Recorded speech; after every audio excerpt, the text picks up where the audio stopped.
best does it look like Philadelphia will be bringing back the same squad from last year, a 54-win team, third best record in the NBA? But at the end, it still wasn't good enough. Should they make some changes? We'll talk about it next, right here, Locked On 76ers.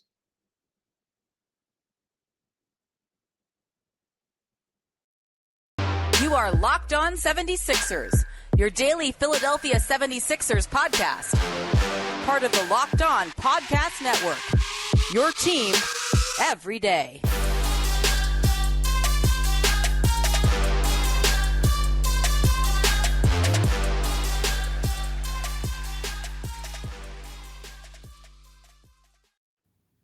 Welcome. You are Locked On 76ers. I'm Devon Givens from 97.5 The Fanatic Radio here in Philadelphia, alongside my co-host and partner, as always, from the Inquirer, Inquirer.com. Nobody like him out there. That is one Keith Pompey. What's up, Keith? What's poppin', D? How you been, bro? Oh, man, a couple of days away from the start of the NBA draft, and things have already started to get a little crazy out there. So that's what's popping right now. Can't wait to see what you have put together for the draft coverage, and free agency and all. So looking forward to talking to you over the next couple of days and weeks as things get underway. Thanks, everybody, for making Locked On 76ers your first listen every day. We are free and available wherever you get your podcast, and on YouTube right here, as always, part of the Locked On Podcast Network, your team every day. Keith, we have a lot to dive into here today as we get things started and discussing the Philadelphia 76ers. Later on, we'll talk about the rebuild of the 76ers. Now, 10 years of the rebuild as the season came to a conclusion. Things got started back in the 2013 season.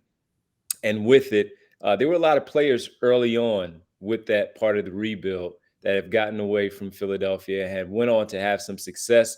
Some names that people will remember. We'll talk about maybe a player or two that may have gotten away that could have certainly helped the 76ers along the way. We'll also dive into how long is this championship window actually open for Philadelphia. We'll get into that second. But first, we need to start talking about, as the draft is approaching and we get ready for free agency, the two big names that we hear the most about: James Harden with his looming free agency once he opts out of his current deal of $35 million, and Tobias Harris, is he going to be on the move? With that, top five team, Keith, a top three team record-wise with 54 wins, a team that, as we know, had some injuries just like most other teams around the NBA, got to the second round, had the number 2 seed in the East on the brink of elimination in Game 6 on their home floor. It didn't work out. We know how that all played out, with Boston advancing, losing to Miami. Miami loses to Denver in the NBA Finals. But this was yet another year where we looked at them as contenders, but it didn't certainly end up the way that we thought it would, especially when we all started to really buy into that this team was different and they were finally going to get over that hump. That was another year, though, of their championship window that closed. Now we reopen it for the 23-24 campaign, but how long is the window actually open, Keith? That's a great question. I would say, to be honest with you, they have a new coach. And so what I'm doing is I'm going to give them, I guess, another year to see what he can do, right? Do that. Just say that to see what he can do, Nick Nurse. Sure. But based off of what I saw last year, like the way Joel played, and Joel continues to stay injured, and the way James Harden just struggled down the clutch and this and that, I would think that the championship window is closed. I mean, I'm looking at Miami now. I'm looking at Boston. I'm looking at Milwaukee Bucks. I don't see the Sixers as a better team on paper, but when you have a new coach, it tends to, like, maybe you can tinker with a couple things, right? So then it gives you a little bit of optimism for them that maybe this could be a year. But I'm based off of what I saw last year, I would have to say that the championship window is closed for them, because I don't see them, even with Nick Nurse right now, I just don't see them better than the Milwaukee Bucks, better than the Miami Heat, better than the Boston Celtics. I just don't see it. Well, I think that So if we're looking at it as the team is coming back as currently constructed, I still look at them as the window being open because you have Embiid. And if you're looking at Tyrese Maxey also taking that next step, maybe his scoring increases, he improves as a fourth-year player coming in. Harden, say what we want about him not coming back on a 4-year deal and all. We do know that he did have a double-double type of season, and I understand what took place in the postseason of what didn't work out overall. I get all that. I'm not ignoring any of those things. I'm just pointing out that when you say all that, Milwaukee, yes, I would still put them at the top, even though Miami got to the NBA Finals. But even with that, though, Keith, you say Miami and Miami got there, and I respect what Miami did, and Miami has every right to be in this conversation.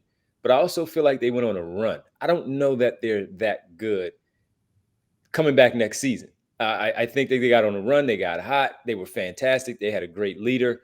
They played as a team overall. And they did all of that without Tyler Hero. But even with that, I still look at the top three teams being Milwaukee, Boston, and Philadelphia without any changes that we know of to date for any of these teams currently. So right now, I still say that their window is open. And honestly, with the new coach and with Joel Embiid, I say the window stays open as long as they have a pretty good roster around him and however long he is here, that he's still in his prime. Because I think there are 3 to 4 years left of this level of Joel Embiid.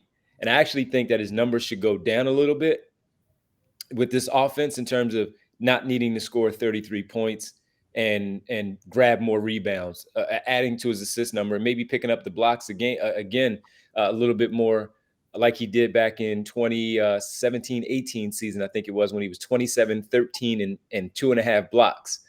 That's the version of Embiid I'm looking for potentially again here for this Nick Nurse squad. So the window is still open for me as long as Embiid is in his prime with Nick Nurse, but they only have no more than max 4 years if the roster around him maintains the level of talent that we look at as an overall really good team to compete. You think they can win it in 4 years? You think they got Well, 4 again, years? that is all contending on that the roster is still built that way to win. Right now, we look at it, they're still trying to win. They go out there and get Nick Nurse. Nick Nurse said he's coming in. You got Embiid. If they bring back James Harden, it's to still try to win right now. They may have to redo some things later on, but at the moment, yes, they still have that opportunity. And I don't know what they can change all that into, and I don't know what Tyrese Maxey will ultimately grow to. He still has growth that needs to happen, but as long as Embiid is there and they have these teams around him, including Tobias Harris and P.J. Tucker, they're trying to win right now. So right now, I think the window is still open for as long as Embiid is here. And maybe that's not 4 years. Maybe he asks out. Maybe they decide to move him after next season. But as long as he's here, and I think he can be in his prime position as a top player in this league, I think the window is open for that long, barring changes that are made where the roster is still good enough surrounding him to win. Yeah, the thing, my concern is when you look at this team, now again, I think it's over, but I'm giving them a little bit of chance just because they have a new coach and he may tinker things. But the concern is, well, PJ Tucker is the second oldest player in the league now that Udonis has on just retired, right? It's the second oldest. Tobias Harris is in his 30s. He'll be 31 pretty soon, right? Joel Embiid has an old body, just because of all the injuries. James Harden is going to be 34 before the season starts, right? So they're getting older, dude. Like, this team is getting older. And we're talking about the guys we talked about as 4 starters. And yes, you have Maxey. But my concern is, like, is even if, Joel, like, he's going to have a contract to where, he great, a great contract for him. But to me, it's like if they go out in the second round again, you might have to blow this thing up, because I don't see them coming back with a 40-year-old PJ Tucker, a 35-year-old James Harden. Right. You know what I mean? A 30-something-year-old Joel Embiid and a 30-something Tobias Harris trying to compete with the Boston Celtics and them who are going to be in their prime.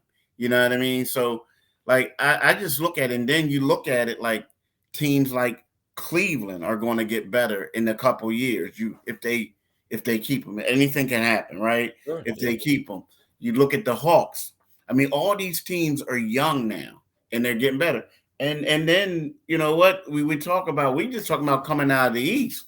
You look at the Denver Nuggets. That's a young squad right now. So my just thing is like I get what you're saying, but they're just getting a little bit too old for me, man. Like they Yeah. are, like they Yeah. just getting old. And Yeah. and the They one have thing to address that.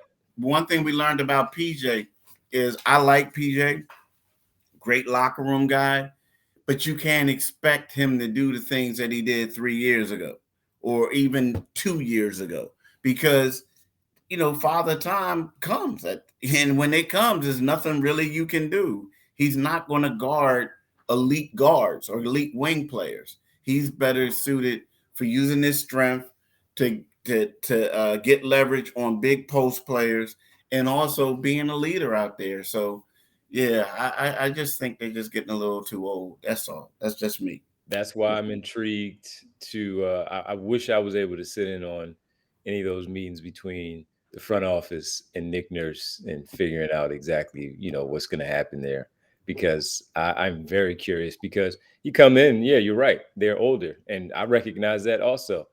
I don't think PJ Tucker is going to be here, after his he might not even be here after his second year, in the second year of the contract. He has no trade clause, and not to say that any other team would necessarily take him, but you never know how things happen because they want to just take on the contract and shed it later on to create cap space. They have to get younger. And I can't believe that Nick Nurse was coming here. What did he get? 4 or 5 year contract. That he's not okay with this being a team 4 years from now, if that's the case. And you're talking about potentially blowing something up. That's what I'm saying. As long as he's here, Embiid, that's why I leave that window open. So the hypothetical, they win next year. Then what happens? Right? You know what I'm saying? Yeah. You're going to make some changes, but they may not be all that significant. You might make a change where Tobias Harris helped you win a championship, but you're not necessarily getting him a super extension. So he might go. That opens up that $39 million on the deal. You get some cap, well, not all of it, but you get some cap space there. You win. PJ Tucker. Maybe they just move PJ Tucker after they win. And what does that mean again? We're looking at Harden, Embiid, and Maxey as your trio for yet another season, but you make those changes to bring in those other starters. You win a championship. Now you're again. You've hoped that players feel what that's like and want to come back and try to take on the league again next year and get another chance at the crown and defending their crown. And I would think that the front office would make the necessary moves to do so to give them that opportunity. So I think it's an interesting discussion because people have already said the window is closed. They want Joel Embiid traded right now. They want Harden gone, Harris out, Tucker trade him. Maxey's the only one they want to bring back.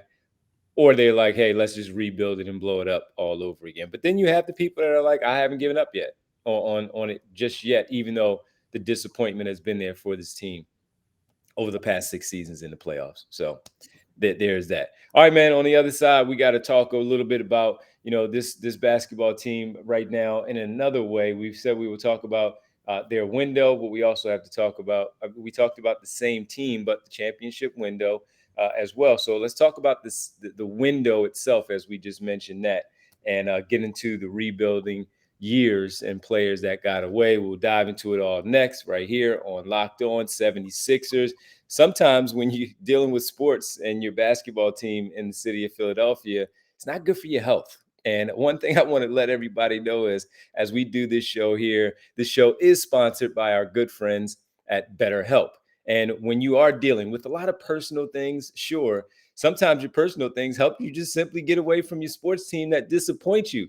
And you want to talk to somebody about it. You're tired of talking to your friends about it. You want to really go and vent and do so by speaking to some professionals. Yes, even about sports. I know that it has happened. It happens quite often. So it's easy to get caught up, though, in everything from your everyday life, what everyone needs from you, but never taking that moment for yourself to find out if you're okay. Therapy can be a very good tool to find more balance in your life so you can keep supporting others without leaving yourself behind, including with your sports teams when you get as wrapped up into them as you do. If you've benefited in the past from therapy and you still feel like you need to try it again, but it wasn't necessarily for you at that time, it worked out. Maybe it was the financial part. Maybe you liked it for a moment, but you had to get away from the particular therapist that you were speaking with. Hey, learning is positive. Coping skills, you learn from that too. You set your boundaries, and now you find something else that's much better. I've had to do it before, and it has worked out really well for me, having to speak to some people. You talk to your family, you talk to some friends. I even have one of my best friends who's in that business of therapy, and with them doing so, they would talk to me because we're friends and we're close friends and we're like family. But he would also say, hey, you know what, maybe you should just go talk to somebody else who's not really as close as we are to understanding what's going on, so you can get a different voice, a different thought process from someone else. And I did that. So therapy can help in a lot of different ways. And if you're thinking of starting therapy, give BetterHelp a try. It's entirely online, designed to be convenient, flexible, and suited to your schedule. Just fill out a brief questionnaire to get matched with a licensed therapist, switch therapists anytime again for no additional charge. Find more balance with BetterHelp. Visit betterhelp.com/LockedOnNBA today to get 10% off your first month. That's BetterHelp, HELP.com/LockedOnNBA. All right, welcome back here to Locked On 76ers. Locked On's NBA mock draft special is here, and it's bigger than ever. Follow along the entire first round in a 6-episode ultimate mock draft experience. Only Locked On can deliver. All episodes are available now on Locked On NBA Big Board on YouTube or wherever you get your podcast. Keith and I are not on there because the Sixers do not have a first-round pick. So as a result, we just kind of stepped away from that one overall. But make sure you go ahead and check out the 6-episode Locked On NBA Big Board, the draft there around our Locked On network. All right, let's get to it, Keith. We talked about it briefly there with the window. We mentioned again, should this team just simply run it back? Let's get into the running it back part. How much do you think this team can compete again next season? As is, new coach and all. I mean, I think it's kind of weird because I hate to say this, it's one of those things when we look at it. Right now, if you lose James Harden, and we talked about this before, you are losing your number one ball handler, your number one facilitator. You're not going to be able to replace someone of that caliber unless you make another trade, right? And the best person that you can trade is Tobias Harris. You're not going to get the value that you think you're going to get for Tobias because of his contract that he makes, and they're looking at him like he's a fourth option. So you're not going to get like all-star talent to help you replace him and replace James. It's just not going to happen. So with that being said, I feel like the best thing that they should do is run it back, because hope and pray that James comes back. Okay. And then if that happens, then you look at Tobias and be like, look, you got a different coach.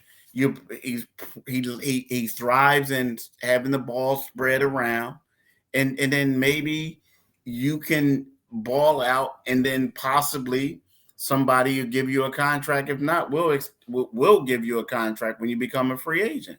So we'll resign you. So I think that's their best option right now. Now, again, if James leaves, then it could be one of those things where, hey, now it's time we're going to have to probably rebuild, because I don't know if this team is going to be capable of winning the championship. So, but the thing is, the key is, in order for them to do that, James has to buy in, man. Right. He has to realize that, yo, I got to go back to becoming a facilitator. It's not in my cards to try to that freedom. Yeah, you can't have that freedom. Like you know what I mean? It's not good for your career. It's not like it's just not. It's not But good for the team. I mean, huh? it's not good for the team. No, it's not good for the team. It's And not and good for yes, the you team. can still have freedom. There's 48 minutes in a game, and you led the team last year in minutes played, with close to 36 minutes a night. There's freedom there when you're out there on the floor. That's why Doc Rivers had those staggering type of minutes where he would be the lead guy with that next unit potentially. And there's freedom. You don't need it for 48 minutes or the entire 36 minutes that you're out there. You need it for spurts. Yeah. And no one is going to tell you not to do anything if you're hot. They're going to tell you to keep rolling. You got the hot hand, keep rolling.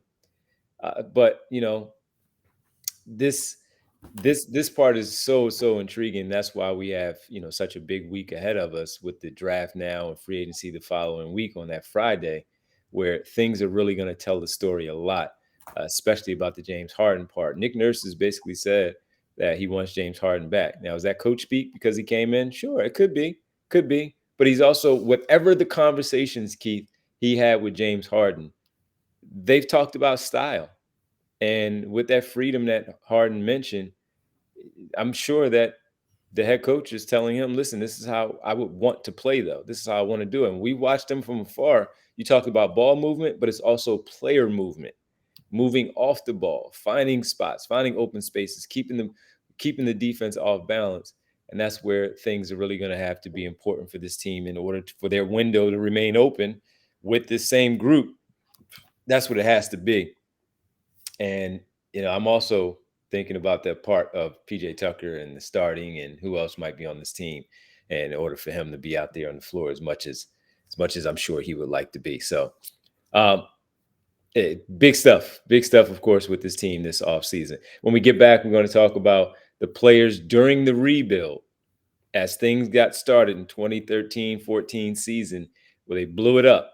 The rebuild, some players that got away. We'll tap into that next right here on this episode of Locked On 76ers. I want to talk to you about our good friends at Ibotta. Ibotta helps you save money overall when you're looking, you're spending money, you're doing all these things, and you're using certain cards, but you can't find a way to save money. Well, that's what Ibotta is. Whether it's watching your closet grow after purchasing all of the season's latest trends as we're hitting the summer, how about also watching your cash back grow with each purchase with Ibotta? You can earn cash back on every shopping trip. Ibotta gives you cash back on hundreds of grocery items from produce to personal care, pantry goods. Either link your loyalty account or upload your receipt after you shop and get your cash back. It's simply that easy. The average Ibotta user earns $120 in real cash back. A typical basket of groceries was over $50 more expensive at the end of 2022 than the beginning of the year due to all the inflation. You can earn 2.5 times that in cash back from Ibotta, or even more depending on how much you actually use Ibotta. You can earn your cash back on hundreds of online brands and retailers too when you start with Ibotta, including Lowe's, Macy's, Sephora, Best Buy, and more. I recently went to Best Buy and I did use Ibotta, and I was able to get my daughter a gift that she wanted.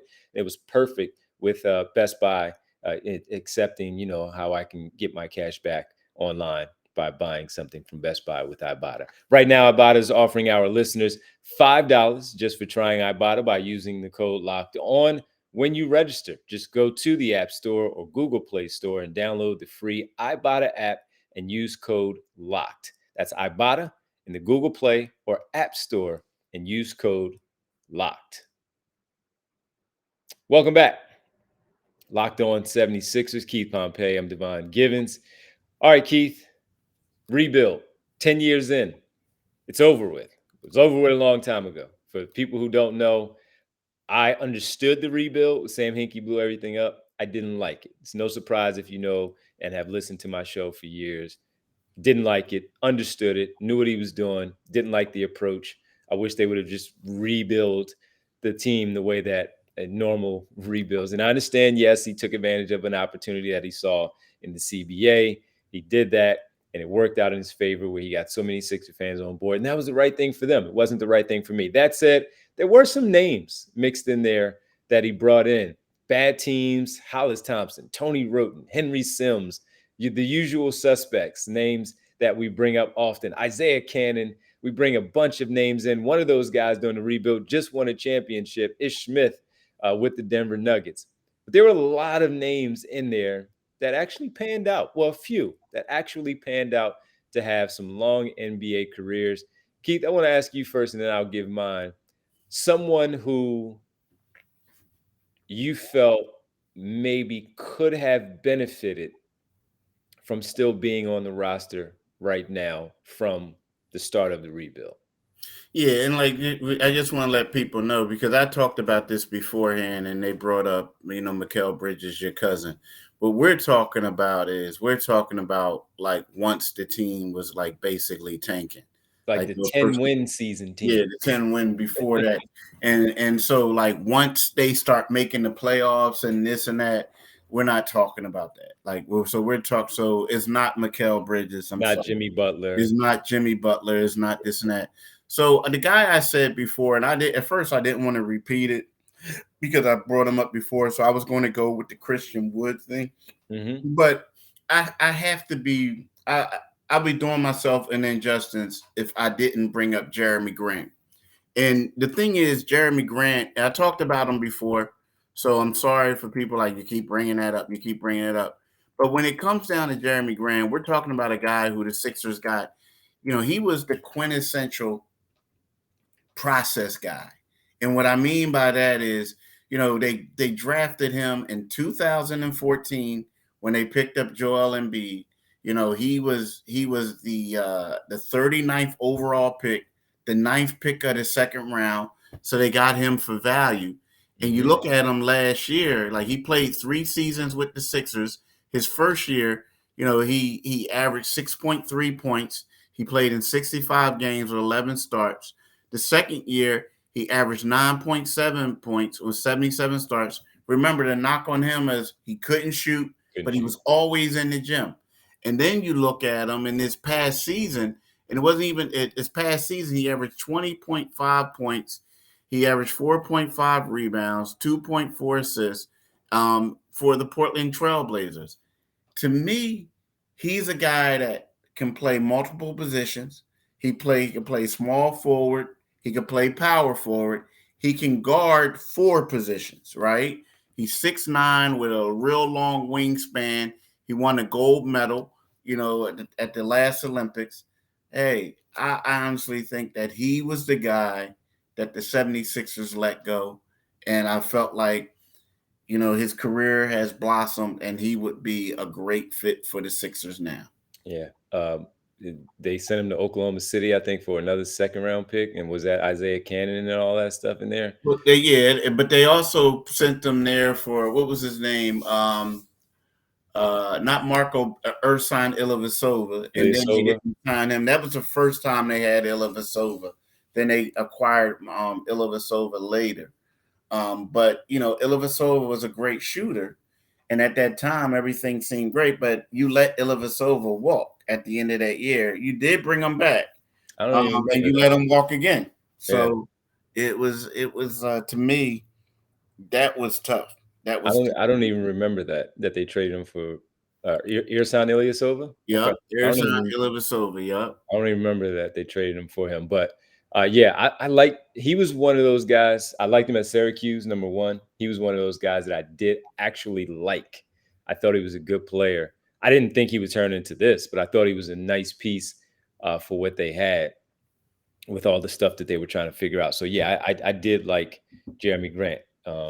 And also, he was, man. I mean, you were around him. I was around him a little bit. He worked hard. That dude worked, and he would come back every year and he would add something. You would talk to him media day or just during practice, whatever, and he would point it out. Yeah, I was working on this. I was working on that. And then you saw it actually playing out on the floor, not just talk. And it really worked out for Jeremy Grant. I'm happy for him. The only one I wish he would have done, man, he went for the money when he signed with Detroit. Detroit, we all knew was terrible. He should have stayed in Denver, man. Yeah. He, But I think he would have still gotten a decent contract, a really good contract. He wouldn't have got it as good as the one he got with Detroit, but man, if he would have stayed there, that would have helped him out a lot too. yeah, the only thing I will say about that is now that was great, right? But see, here's the thing: for Denver, they had him. While he was at Denver, he averaged 12 points that final season. No, the 1 year he was with Denver, he averaged 12 points. Right. The next season, when he goes and he was playing power forward for Denver, he goes to Detroit. That was the first time that a team said, "Okay, here's the ball, go to work." He went up and averaged a career best 22.3 points. And that led to him getting paid. That led to him making the Olympic team. You know what I mean? Remember, I think he was runner-up for most improved player that year. Mm-hmm. So, yes, Denver would have been the thing where you say you're on a better team. But Detroit was the thing where you say, hey, I'm going to become a better player. And then also – Troy Weaver. See, people forget, like Troy Weaver was affiliated with his AAU team that he grew up playing for. So it was kind of sort of like, you know what I mean, playing for a guy you knew all your career, a guy who said, if you come here, Jeremy, I'm going to give you the ball and you can be the man. So I think it made sense for him. But the one thing I will add the Sixers did get a first-round pick for him. Oh, they did get it first. Okay. They got Ersan in the first-round pick, the 2020 first-round pick. They used that pick to get Tyrese Maxey. So you can look at it that way, but at the same time, when you look – now, again, they should have drafted Tyrese Maxey no matter what pick they had, right? But at the same time, so I ain't going to give them credit saying like they knew they were going to draft Tyrese Maxey. But at the same time, when you look at this guy – he was a guy who you helped develop, who became the guy. Yeah. And, you know, he's in line to get $150 million extension from the Portland Trailblazers this summer. So, you know what I mean? This is I like the player. I do like the player. And even when he was traded to Portland, a lot of people were wondering if the Sixers should have been involved in that trade discussion from Detroit and bring him here to Philadelphia. Mine, Keith, I'm going to cheat a little bit and go back to the start of it. And that was with Drew Holiday. I don't think Drew Holiday would have been here for 10 years, right? That entire time.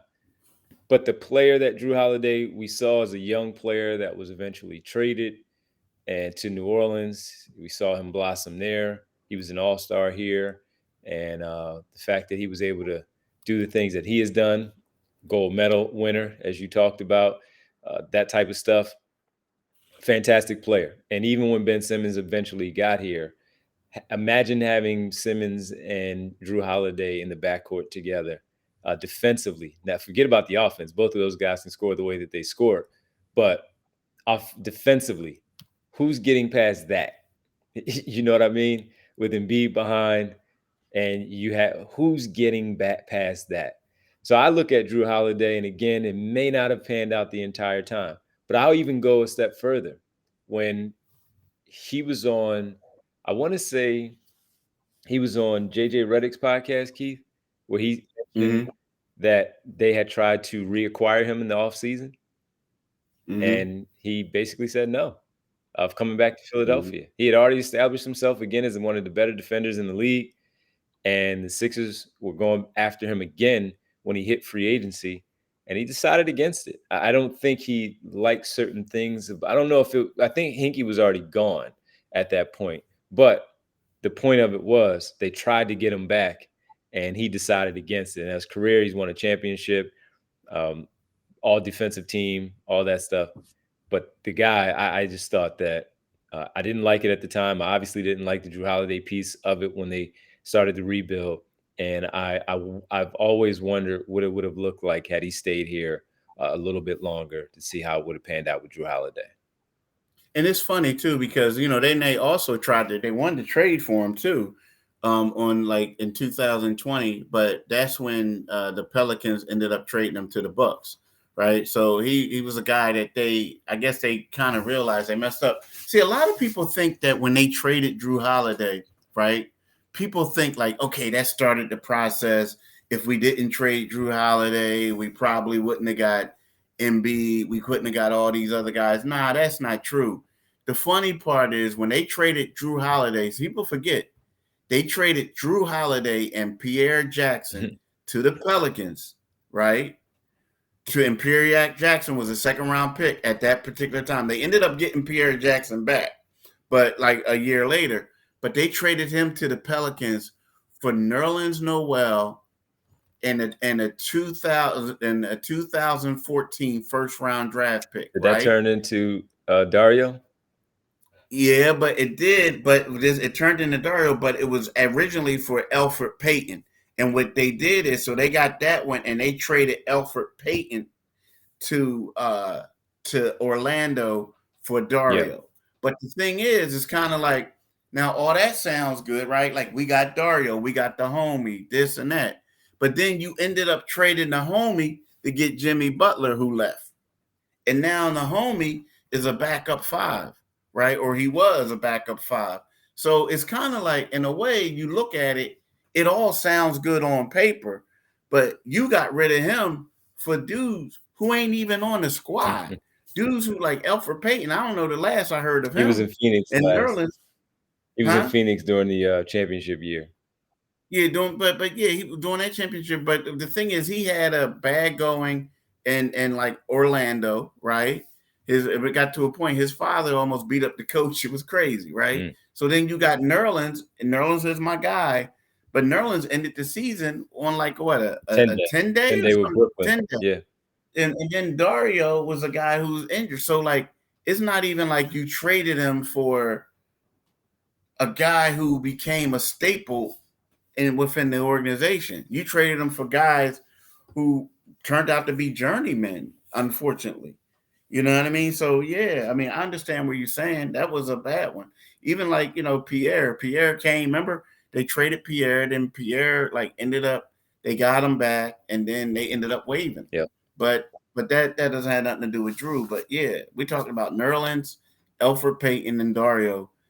Guys who could be out of the league, man. Yeah, man. And Pierre Jackson from Baylor was a scorer. Yep. Scorer. Yep. That guy can get it done. He can fill it up. So yeah, man.